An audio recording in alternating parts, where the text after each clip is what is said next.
Dear students, in this module, we are going to talk about the autonomous territories of Pakistan.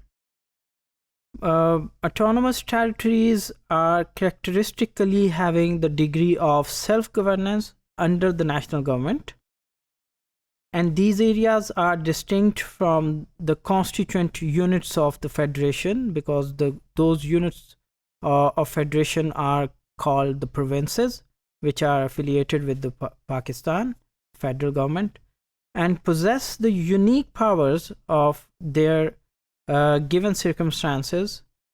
So geographically, these are populated by a national minority. Like Azad Kashmir and Gilgit-Baltistan are self-governing territories of Pakistan. They have not formally been annexed to Pakistan historically when Pakistan came into being in 1947.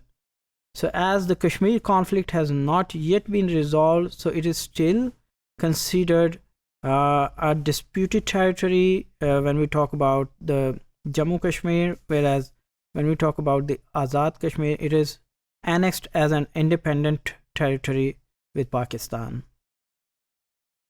So here are the flags of Gilgit-Baltistan and Azad Kashmir.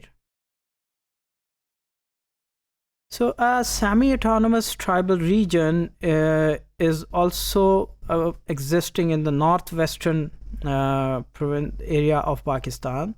The territory is almost exclusively inhabited by Pashtun. It existed since 1947 until being merged with the neighboring province of KP in 2018. It consisted of 7 tribal agencies and 6 frontier regions.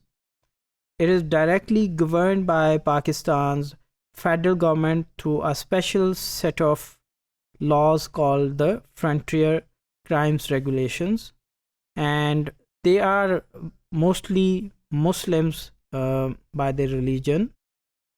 So here is the map of federally administered tribal areas.